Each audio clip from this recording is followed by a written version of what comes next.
Hello and welcome to What the F*** Just Happened Today, your essential guide to the daily shock and awe in national politics. I'm Joe Amditis. Let's get to it. It's Thursday, August 31st, 2023. Welcome to day 954. Donald Trump pleaded not guilty to 13 felony charges alleging his role in a criminal conspiracy to overturn his 2020 election loss in Georgia. This is the fourth time that Trump has formally denied criminal charges this year.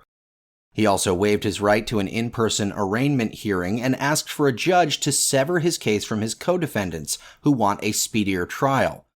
Trump's attorneys argued that Trump would not have sufficient time to prepare if his trial begins on October 23rd, adding that it would violate President Trump's federal and state constitutional rights to a fair trial and due process of law.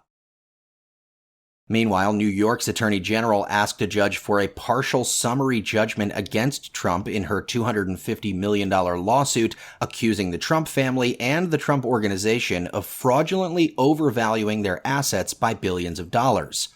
Attorney General Letitia James cited what she called a mountain of undisputed evidence that Trump had grossly and materially inflated his net worth by between $812 million and $2.2 billion each year between 2011 and 2021. Trump is scheduled for a civil trial in New York in October, and the AG's office is seeking $250 million and sanctions that would bar Trump, Eric Trump, or Trump Jr. from doing business in New York. Moving on, Justice Clarence Thomas of the Supreme Court disclosed that he took 3 private jet trips in 2020, all of which were paid for by Republican megadonor Harlan Crow. While Justice Thomas did not amend any past reports to list previously undisclosed private flights or hospitality from Crow, he did acknowledge that he'd inadvertently omitted bank accounts now valued at more than $100,000 from his financial disclosure paperwork dating back to 2017. He claimed that it was due to a misinterpretation of the rules. Thomas also said he flew on a private jet in May because of increased security risk following the leak of the Dobbs opinion that overturned Roe v. Wade days earlier. Moving on, the Florida leader of the Proud Boys was sentenced to 17 years in prison for his role in the seditious conspiracy to overturn the 2020 election and keep Donald Trump in power on January 6th. Although Joseph Biggs received the second longest sentence so far in the more than 1,100 criminal cases related to the Capitol attack, prosecutors were looking for a 33-year sentence. U.S. District Court Judge Timothy Kelly said that day broke our tradition of peacefully transferring power, adding as he delivered his sentence, the mob brought an entire branch of government to heel.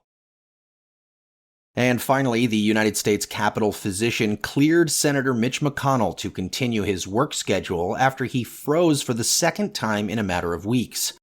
The statement that McConnell is medically clear to work comes as the 81-year-old held calls with his closest allies and donors to reassure them that he can indeed do his job, even after he abruptly froze during a news conference and was unable to respond for more than 30 seconds after being asked if he was planning to run again for re-election in 2026.